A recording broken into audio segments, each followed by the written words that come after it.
प्रश्नावली 1.1 के प्रश्न संख्या 2 में हमें दिया गया है कि दर्शाइए कि कोई भी धनात्मक विषम पूर्णांक 6q+1, 6q+3 या 6q+5 के रूप का होता है जहां q कोई पूर्णांक है। सबसे पहले हमें ध्यान देना है कि जब भी प्रश्नों की भाषा दर्शाइए कि, दिखाइए कि, बताइए कि, सिद्ध करे कि, साबित करे कि आदि हो, तो ऐसे प्रश्नों के उत्तर हमें पुस्तकों के पीछे नहीं दिए रहते। इस प्रकार के प्रश्नों में हमें साबित करनी होगी, अर्थात सिद्ध करना होगा। यहाँ प्रश्न में हमें सिद्ध करना है कि धनात्मक विषम पूर्णांक का रूप 6q+1, 6q+3, 6q+5 के रूप का होगा जहां q कोई पूर्णांक है। हम रफ कर कुछ बातों को जान लेते हैं। जैसे पूर्णांक, सबसे पहले हम पूर्णांक के बारे जानते हैं कि यह प्लस वाले, माइनस वाले तथा जीरो से मिलकर बनने वाले संख्या होते हैं। जब हम बात करते हैं 1, 2, 3, 4, तो ऐसे संख्याओं को हम धनात्मक पूर्णांक कहते हैं क्योंकि ये धनात्मक होते हैं। जब हम बात करते हैं जीरो, तो जीरो न तो धनात्मक संख्या होती है और न ही ऋणात्मक संख्या होती है। जब हम बात करते हैं -1, -2, -3, -4, तो ये ऋणात्मक पूर्णांक हैं।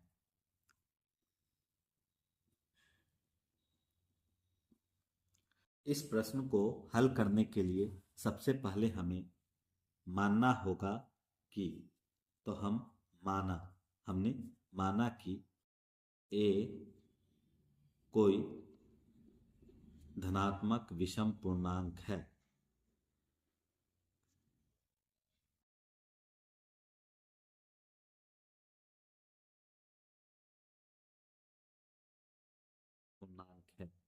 इस प्रश्न को सिद्ध करने के लिए हमें यूक्लिड विभाजन एल्गोरिदम या प्रमेय का प्रयोग करना होगा। तो हम लिखेंगे यूक्लिड विभाजन प्रमेय से हम जानते हैं कि यूक्लिड विभाजन प्रमेय से a=bq+r होता है, जहां पर r का मान 0 से बड़ा या 0 के बराबर तथा r का मान हमेशा b से छोटा होता है। इसे हम समीकरण 1 मान लेंगे। अब हम जब इस समीकरण का तुलना ऊपर वाले प्रश्नों से करेंगे तो हम पाएंगे कि जहां q है वहां q है, जहां 3 है वहां कुछ और है, लेकिन b का मान यहाँ पर 6 है, यहाँ पर भी q के साथ लगा हुआ b है जो कि 6 है, और यहाँ भी q के साथ लगा हुआ 6 है, अर्थात q के साथ लगा हुआ b है। इस प्रकार हमें b का मान 6 प्राप्त हुआ और r जो है हमेशा b से छोटा होगा, इसलिए r का मान 0, 1, 2, 3, 4, 5 तक हो सकता है। अब हम बारी बारी से समीकरण 1 का प्रयोग करके देखेंगे। जब r बराबर 0 हो तो समीकरण 1 में हम लोग क्या पाते हैं, a=bq+r है। a का तो a हुआ, b के स्थान पर हम 6 को डाल देंगे, q के स्थान पर q और r के स्थान पर हमने 0 डाला। इस तरह यह 6q मिला। जब r का मान 1 हो तब, क्योंकि r का मान 0, 1, 2, 3, 4, 5 हो सकता है, पहले हमने 0 डाला, अब हम 1 को डालेंगे, तब हम a=bq+r, तो हमें मिलेगा a का स्थान पर a, b के जगह पर हमें 6 को डालना है, q का q, r के जगह पर 1, क्योंकि हमने r1 को डाला है। इसी तरह r का मान 2 डालने पर, क्योंकि r 5 तक डालना है, a मिलेगा bq+r, जहां पर a b के स्थान पर 6, q प्लस r के स्थान पर हम 2 को डाल देंगे। r का मान 3 रखने पर हमें a=bq+r डालना है और हम पाएंगे कि a का मान b के स्थान पर 6 है, q के स्थान पर q है और r का स्थान पर 3 है। अब आर का स्थान पे हम 4 डालेंगे तो a equal to B Q plus r होगा, और ए के स्थान पर ए है, बी के स्थान पर 6 है, क्यू के स्थान पर क्यू और आर के स्थान पर हमने 4 को डाला है। और जब हम आर के स्थान पर 5 को डालेंगे तब a equal to B Q plus r होगा। तो इसलिए ए का ए, बी के स्थान पर हमें 6 को डालना, एक क्यू के स्थान पर क्यू और आर के स्थान पर 5। अब हम देखेंगे कि दिया गया प्रश्न में जो कथन है विषम रूप में आता है या नहीं। यहाँ हम जांच करके देख लेंगे। देखिए, क्यू धनात्मक पूर्णांक था, हमें प्रश्न में कहा गया है धनात्मक पूर्णांक है, इसलिए क्यू का मान 1, 2, 3, 4 आदि आदि हो सकता है। जब हम ऊपर के प्रश्नों में डालेंगे, जैसे कि 6q प्लस 1 में q का मान हम डालेंगे, आप चाहे तो कुछ भी रखें। जब हम 1 डालेंगे तो 6 गुना 1 प्लस 1, 6 गुना 1 6, एक साथ मिलेगा। 2 डालेंगे तो 6 गुना 2 12 हो गया, 1 डालेंगे 13 हो जाएगा। 3 डालेंगे 6 तिया 18 और 1 19 हो जाएगा, अर्थात यह हमें हमेशा विषम मिलेगा। इसी तरह 6q प्लस 3 में हम डालेंगे, आप चाहे तो डालकर देख सकते हैं। जब हम 1 डालेंगे 6 गुना 1 6 प्लस 3 9 मिला, जो कि विषम है। 2 डालकर देख लेंगे, 6 गुना 2 12 प्लस 3 15 है, जो कि विषम है, अर्थात यह 2 से पूरी तरह विभाजित नहीं होती। इसी तरह हम 4 को डाल के देख लेंगे, 6 गुना 4 24 और 3 27, ये भी हमें विषम ही प्राप्त हुआ। 6q प्लस 5 के रूप को अगर हम देख लें तो अगर हम 1 डालें तो 6 गुना 1 6 5 11, जो कि विषम मिलेगा। 2 डाल के देख ले, 6 दूना 12 5 17, जो कि हमें विषम मिलेगा। 3 डाल के देख ले, 6 तिया 18 5 23, जो कि हमें विषम मिलेगा। परंतु इसके विपरीत जब हम 6q में डाल के देखेंगे तो 6q में अगर 1 को डालें आप तो 6 गुना 1 6 ही रहेगा। 2 डालेंगे 6 गुना 2 12 मिलेगा। 6 को 3 को डालेंगे 6 तिया 18, अर्थात यह समरूप देगा। इसी तरह 6q प्लस 2 में डाले तो 1 डाले हम, 6 गुना 1 6 प्लस 2 8, यानी सम मिला। 2 डाले 6 दूना 12 2 14, सम मिला। 3 डाले 6 तिया 18 2 20, सम ही मिला। और जब हम 6q प्लस 4 को डाले तो हमें 1 डालने पर 6 गुना 1 6 4 10, सम मिला। 2 डालने पर 6 दूना 12 4 16, सम मिला। 3 डालने पर 6 गुना क्यू का मान हमने 3 डाला है, 18 4 22, इस प्रकार यह सम मिला। इसलिए हम देखते हैं इसका रूप सम होगा, यह विषम होगा क्योंकि हमने जांच किया है। यहाँ पर विषम होगा, यह फिर से सम होगा क्योंकि हमने जांच किया है कि ये संख्या समरूप में होगा। फिर यह विषम रूप में होगा क्योंकि हमने जांच किया है। फिर यह सम रूप में होगा और फिर यह विषम रूप में। इस प्रकार हम कह सकते हैं कि यहाँ से देखें, अतः हम देखेंगे कि 6q प्लस 1, 6q प्लस 3 तथा 6q प्लस 5 धनात्मक विषम पूर्णांक का रूप है।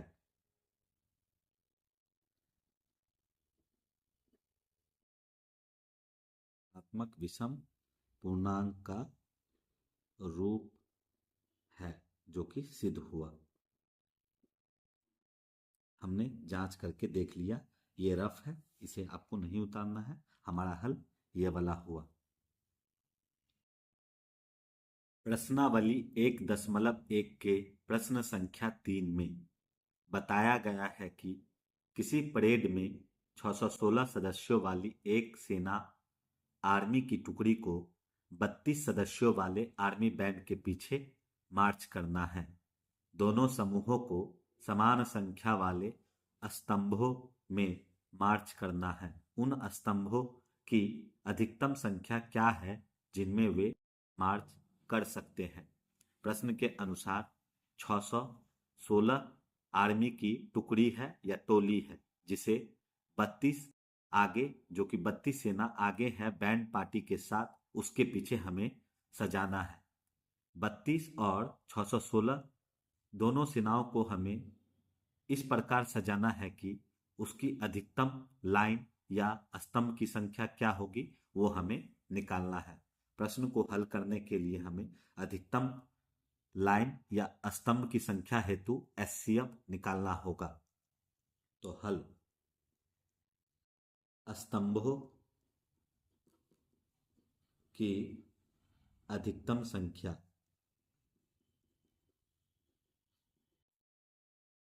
बराबर एचसीएफ ऑफ हमें 616 और कितना 32। अब हमारे पास एचसीएफ निकालने के कई विधि है, भाग विधि, गुणनखंड विधि और यूक्लिड विधि आदि, परंतु हमें जो आसान लगे हम उनका उपयोग कर सकते हैं। मैं यहाँ यूक्लिड विभाजन का उपयोग कर रहा हूँ। तो यूक्लिड विभाजन प्रमेयिका से हम जानते हैं कि यूक्लिड विभाजन प्रमेयिका से A equal to B Q plus R होता है, जहाँ पर 0 से बड़ा या बराबर r होता है और r जो है हमेशा b से छोटा होता है। अब हम a, b, q को निकालने के लिए भाग देकर इसे जांच कर लेंगे। तो हमें 32 से भाग देना है 616 को। हमने एक बार में लगाया, 32 एका 32, घटा लिया, 11 में से 2 गया 9, यहाँ 5 में से 3 गया 2 और ये 6 उतर गया। अब 32 का पहाड़ा यदि हम 10 बार पढ़े तो 320 हो जाता है, लेकिन यहाँ 296, इसलिए हमें 9 बार पढ़ना है। 2 नमा 18, हाथ में रह गया 1, 3 नमा 27 और 1 28, घटा लेंगे, 16 में से 8 गया 8, ये रहा 0, ये रहा 0। हमारा ए ये रहा, ये बी और ये क्यू हुआ। इस तरह ए के जगह पर हम 616 को लिख देंगे, बी के जगह पर हम 32 को लिख देंगे, क्यू के जगह पे हम 19 को लिखेंगे और आर के जगह पे हमारा 8 रहा, परंतु आर 0 नहीं है, इसलिए यह अभी एचसीएफ नहीं निकला। अब हम 8 से 32 को भाग देंगे। जब हम इसे भाग देंगे तो 8 का पहाड़ा में 4 बार में 32 आ जाता है, कट जाता है। ये रहा हमारा ए, ये बी और ये रहा क्यू, और आर जो है 0 मान सकते हैं हम इसे, तो आर है 0। इस तरह फिर से ए के स्थान पे हम लिखेंगे 32 को, बी के स्थान पर हम लिखेंगे 8 को और क्यू के स्थान पर लिखेंगे 4 को और आर के स्थान पर हमारा है 0। इस प्रकार आर जो है 0 हो गया। इसलिए एचसीएफ ऑफ 616 और 32 का मिला हमें 8। अतः स्तंभों की अधिकतम संख्या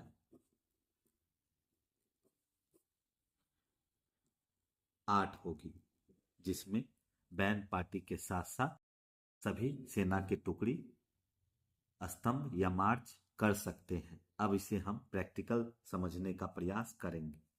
देखिए 8 लाइन है, 1 2 3 4 5 6 7 8, तो मान ले कि बैंड पार्टी वाले 4 4 आ जाएंगे, तो 8 चौका 32 फिट हो गया, तो यहाँ 32 हो गया। और यदि हम 77 करके सेना लगा दे पीछे, जो 616 सेना थी उसमें सब में 77 77 आ जाएगा।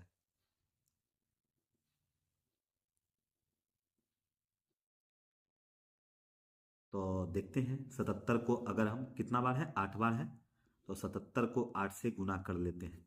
8 सत्ते 56, हाथ में रह गया 5, 8 सत्ते 56, 5 61, अर्थात ये 616 सेनाएं अट जाएंगी। इस प्रकार हम कह सकते हैं कि स्तंभों की संख्या या अधिकतम संख्या 8 होगी, जिसमें बैंड वाले 32 सेनाएं तथा 616 सेना के आर्मी टुकड़ी आपस में मिलकर परेड कर सकते हैं। ऐसी संख्या 8 होगी, ऐसी लाइन की संख्या 8 होगी।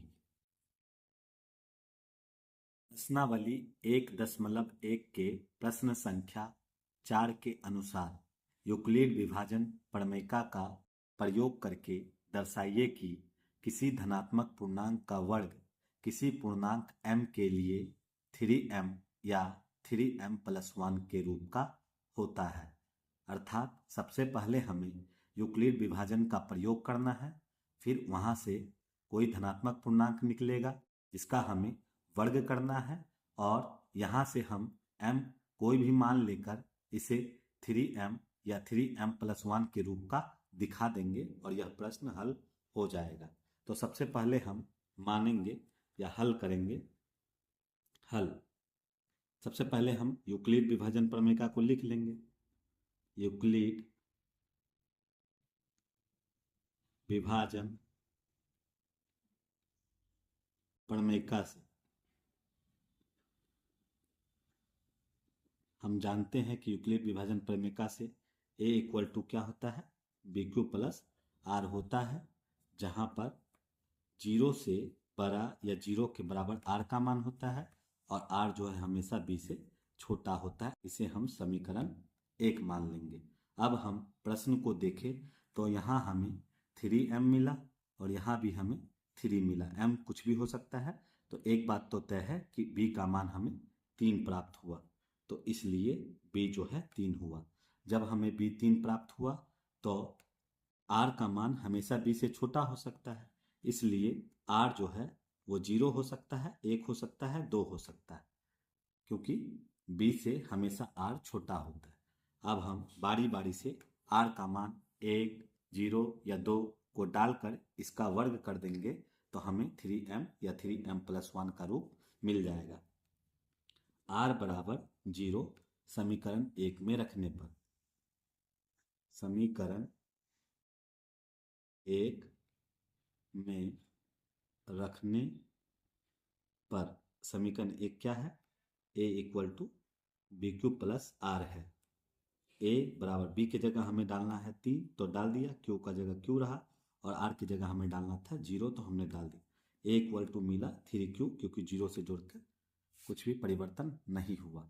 अब हमें प्रश्न में कोई भी धनात्मक, यहाँ तो मिल गया धनात्मक संख्या का वर्ग करना है, तो हम लिखेंगे दोनों और वर्ग करने पर, दोनों और वर्ग करने पर, क्योंकि मैथ में कभी भी एक तरफ कोई एक्स्ट्रा नहीं किया जा सकता, इसलिए हमें दोनों और करना है। तो इधर वर्ग, वर्ग माने स्क्वायर, तो इधर करेंगे तो इधर a स्क्वायर हो जाएगा, इसका वर्ग करेंगे तो ये 3q का होल स्क्वायर हो जाएगा। तो a स्क्वायर बराबर हो गया हमारे पास, इसको हम 9q का स्क्वायर, 3 का स्क्वायर 9 और q का स्क्वायर q स्क्वायर हो गया। अब हम a स्क्वायर बराबर, इसे हम लिख सकते हैं 3 इंटू 3q का स्क्वायर।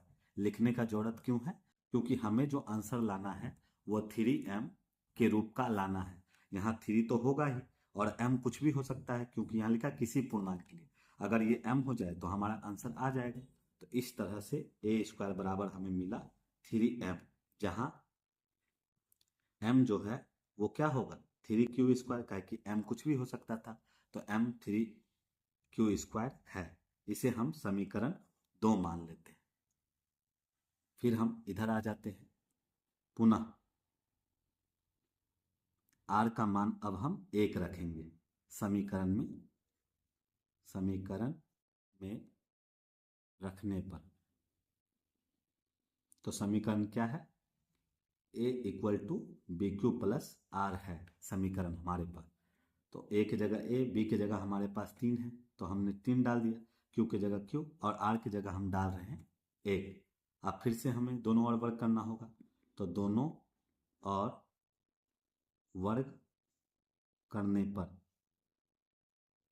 दोनों और वर्ग करेंगे तो इधर a स्क्वायर हो जाएगा और इधर 3q प्लस 1 का होल स्क्वायर हो जाएगा। अब a प्लस बी का होल स्क्वायर का यहाँ सूत्र लगेगा, तो चूंकि हमने पढ़ा है कि a प्लस बी का होल स्क्वायर जो होता है वो होता है a square plus 2ab plus B square, इसका हम उपयोग कर लेंगे।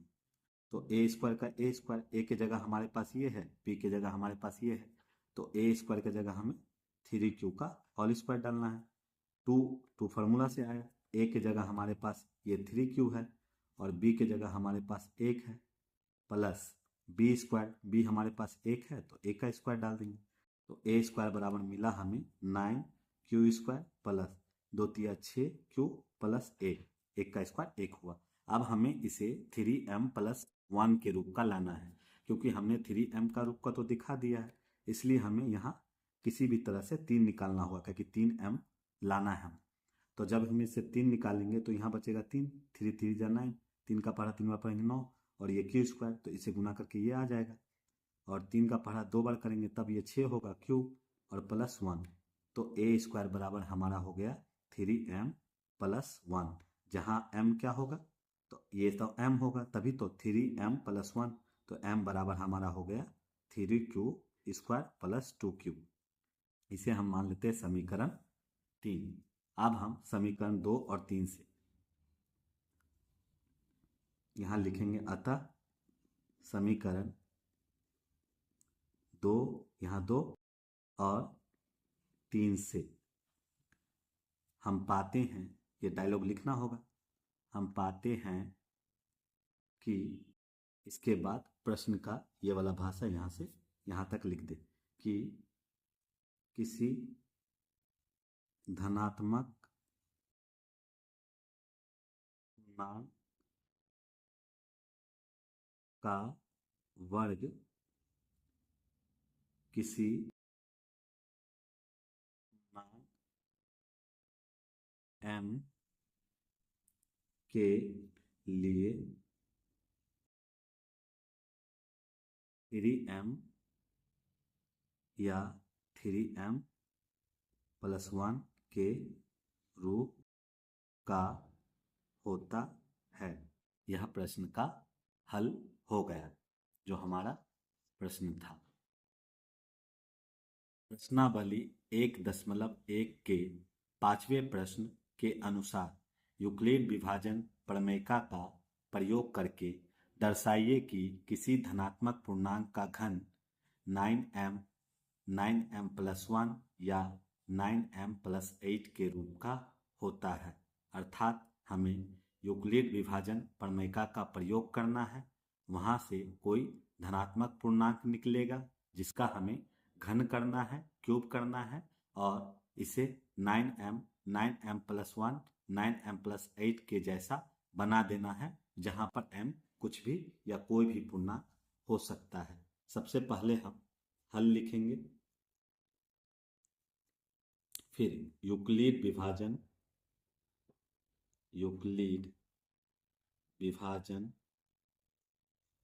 प्रमेय से यूक्लिड विभाजन प्रमेय से हम जानते हैं कि a = bq + r होता है, जहाँ पर r का मान 0 से बड़ा या 0 के बराबर तथा b से हमेशा छोटा होता है। इसे समीकरण 1 मान लेंगे। अब हम प्रश्न को देखेंगे तो हमें हर जगह पर 9m और 9m दिख रहा है, इसे हम b कहते हैं या b मानते हैं। तो हमारा b प्राप्त हुआ 9, और जब b प्राप्त हो गया है तो r हमेशा b से छोटा होगा, यानी 0 हो सकता है, 1 हो सकता है, 2 हो सकता है, और 3 4 5 6 7 8 तक कुछ भी हो सकता है। 8 लेकिन 9 से छोटा होगा, क्योंकि b से छोटा होता है। अब हम बारी बारी से r का मान समीकरण 1 में डालेंगे। जब r बराबर 0 हो समीकरण 1 में, समीकरण 1 से जब हम r का मान 0 समीकरण 1 में डालते हैं, समीकरण 1 क्या है हमारे पास, a = bq + r है।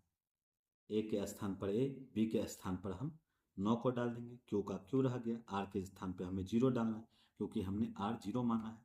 तो a = हमें मिला 9q, q से जोड़ा तो वही प्राप्त हुआ। अब प्रश्न था कि जो संख्या मिलेगा, धनात्मक मिला हमें, उसका हमें घन करना है। तो मैथ में जो भी करना है हमें दोनों ओर करना है, तो लिखेंगे हम दोनों ओर घन करने पर, घन मतलब क्यूब करने पर। तो जब हम इसके दोनों ओर घन करेंगे तो a का क्यूब तो a क्यूब हो जाएगा, 9 का क्यूब तो 9 क्यूब हो जाएगा। इसे हम a का क्यूब लिख देंगे, और इसे हम 9 × 81 क्यू का क्यूब कर सकते हैं, क्योंकि 9 का स्क्वायर 81 हो जाएगा, क्यू का क्यूब क्यूब हो जाएगा। इस तरह a का क्यूब बराबर 9, और अगर ये m बन जाए तो यह 9m हो जाएगा, जहाँ पर जहाँ m बराबर है हमारा 81 क्यू का क्यूब। यानी इस प्रश्न में m के जगह पर जो छिपा हुआ मान है वो है 81 क्यू का क्यूब, तभी तो 9m आ पाएगा, अर्थात ये m होगा तभी तो बनेगा। और यहाँ हमने कैसे किया, 9 को 3 बार लिखना था, 9 गुना 9 गुना 9, 9 को हम अलग कर दिए और 9 गुना 9 को 81 कर दिया और क्यू का क्यूब कर दिया। इस तरह से a क्यूब इतना मिला। इसे हम समीकरण 2 मान लेते हैं क्योंकि समीकरण 1 हमने पहले मान लिया है। फिर हम क्या करेंगे, r का मान 1 डालेंगे, पुनः r बराबर 1 समीकरण 1 में रखने पर, तो समीकरण 1 हमारे पास है a equal to B Q plus r, हमारे पास समीकरण है। a का a रख दिया, b के स्थान पे हमारे पास 9 है, q का q, r के जगह पे हमने 1 डाला। फिर हमने जो कहा है प्रश्न कि किसी धनात्मक पूर्णांक का घन करना है, ये पूर्णांक प्राप्त हो गया है, इसका हमें घन करना है, तो हम लिखेंगे दोनों और घन करने पर तब हम पाएंगे कि a का क्यूब हुआ और इधर क्योंकि घन करना था 9 क्यूब प्लस 1 का क्यूब करना है। अब a प्लस बी का होल क्यूब जो होता है, a प्लस बी का होल क्यूब का फॉर्मूला जो होता है हमारे पास a का cube plus 3a square B plus 3ab square plus b का क्यूब, ये फार्मूला होता है। तो हम इसे इस पर बैठा देंगे। a का क्यूब, a के स्थान पर हमारे पास 9 है, 9 क्यूब है तो 9 क्यूब का क्यूब कर दिया हमने। b के स्थान पर यहाँ लिख देंगे b प्लस है, प्लस डाल दिया, 3 है तो 3 डाल दिया। a हमारे पास 9 क्यू है तो 9 क्यू का होल स्क्वायर डाल दिया क्योंकि स्क्वायर है, और b हमारे पास 1 है तो 1 डाल दिया हमने। फिर प्लस है, प्लस 3 फार्मूला से आया, a के स्थान पर हमारे पास 9 क्यू है, 9 क्यू डाल दिया। b के स्थान b स्क्वायर है तो b के स्थान पर हमारे पास 1 का स्क्वायर हो जाएगा, और b हमारे पास 1 है तो 1 का क्यूब हो जाएगा। इस तरह a का क्यूब बराबर हो गया 9, 9 का 9, 9 18, 9 का पढ़ा 3 बार गुना करना है, 9 गुना 9 गुना 9, और क्यू का करना है क्यू गुना क्यू प्लस, इसे हमें 3 गुना 9 क्यू गुना 9 क्यू करना है, प्लस 3 नमा 27 गुना 1 27 क्यू हुआ, और प्लस 1 का क्यूब 1 हुआ। a क्यूब बराबर 9 नमा 81 नमा 729 क्यू का क्यूब प्लस 9 नमा 81 दिया 243 क्यू का स्क्वायर प्लस 27 क्यू प्लस 1 हुआ। a क्यूब बराबर हमें इसे 9m प्लस 1 के जैसा बनाना है, अर्थात 9 तो लाना ही होगा क्योंकि प्रश्न में 9m है, तो 9, अब इसमें से 9 निकल जाएगा तो 9 8 72, 9 एका 9 और क्यू स्क्वायर, यानी हम इसे गुना करेंगे तो ये आ जाएगा, क्यूब स्क्वायर नहीं क्यूब होगा, प्लस इसमें से हमें 9 निकालना है तो 9 दूना 18, 6 बचा, 3 4 गया 63, 9 7 63, यानी 27 को 9 से गुना करेंगे, ये क्यू स्क्वायर रह गया, और 9 का पहाड़ा में 3 बार में 27 और क्यूब और प्लस 1। अगर ये सब m हो जाए तो हमारा a क्यूब बराबर हो जाएगा 9m प्लस 1, जहाँ m का मान जो है, ये m जो है हमारा 81 क्यू का क्यूब प्लस 27 क्यू का स्क्वायर प्लस 3 क्यूब है, यानी ये m के जगह पर ये छुपा है, तब हमारा यह इस रूप का हो जाएगा। अब हम r बराबर पुनः r बराबर 2 डालेंगे, क्यों, क्योंकि प्रश्न में हमें 9m प्लस 8 भी लाना है, क्योंकि 9m हमने प्रश्न समीकरण 2 में ला दिया, 9m प्लस 1 हमने समीकरण 3 में ला लिया, और 9m 8 हमें लाना है, इसलिए r का मान हमें 2 डालना होगा। तो समीकरण 1 से हम जानते हैं कि क्या, कि a equal to B Q plus R होता है। a के स्थान पर हमने a को रखा, b के स्थान पर हमारे पास 9 हो जाएगा, q का स्थान पर q, r के जगह पर हमने डाला है 2। आप दोनों और घन करेंगे, दोनों और घन करने पर, क्योंकि हमें जो प्राप्त संख्या होती है उसे घन करना है, तो दोनों और घन करेंगे तो a का क्यूब हो जाएगा और ये 9 क्यूब प्लस 2 का क्यूब हो जाएगा। यह फार्मूला कुछ हद तक इसी की तरह चलेगा a cube plus 3a² b plus 3ab² प्लस बी का क्यूब। तो ए क्यूब बराबर, ए क्यूब हमारे पास है 9q का क्यूब प्लस 3a² भी, 3 का फार्मूला से आया, ए के जगह हमारे पास 9q का होल स्क्वायर डालना है, क्यों, क्योंकि ए स्क्वायर है, और बी का हमारे पास 2 डालना है, फिर प्लस 3 फार्मूला से आया, क्यू के स्थान पर हमारे पास, या ए के स्थान पर हमारे पास 9q है, बी के स्थान पर b² करना है हमें, तो बी के स्थान पर हमारे पास 2 का स्क्वायर होगा, प्लस 2 का क्यूब करना है, क्योंकि बी का क्यूब करना है अंत में। अब इसे हम तोड़ लेते हैं, इसे हम लिख सकते हैं 729, हमने पढ़ा है 729 क्यू का क्यूब। इसे हम गुना करेंगे तो इसका गुना तो ऊपर में हमने किया था, तो आया था 243 को 2 से गुना कर देते हैं, 3 दूना 6, 4 दूना 8 और 2 दूना 4, 486 क्यू का स्क्वायर आ जाएगा। अर्थात इसका गुना हमने किया है 243, इसको बस 2 से गुना कर दिया और जो है सो लिख दिया, प्लस इसको 3 नमा 27, 27 चौका 2 दूना 4, 108 हुआ, और ये क्यू है तो क्यू प्लस 8, ए क्यूब बराबर, यहाँ से हमें 9 निकालना है, क्यों, क्योंकि हमें जो प्रश्न में लाना है ये लाना है 9m प्लस 8 के जैसा, इसलिए हमें 9 रखना ही होगा।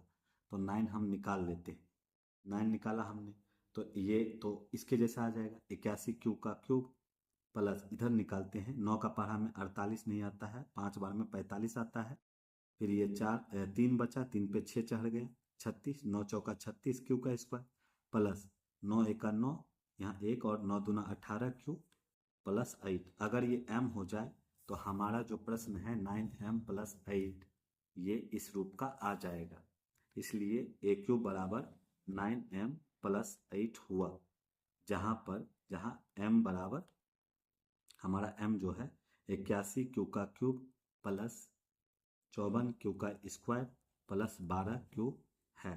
इसे हम समीकरण 4 मान लेते हैं। इस प्रकार हम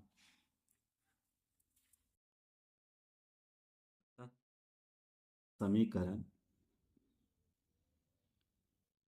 2, 3 और 4 से पाते हैं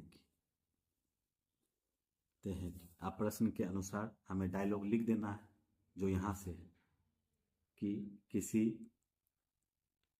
धनात्मक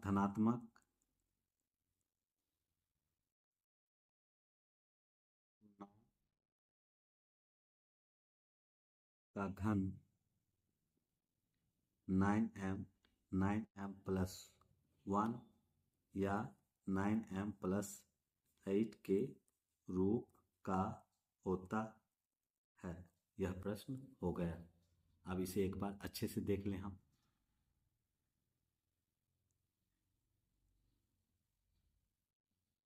प्रश्न थोड़ा लंबा था।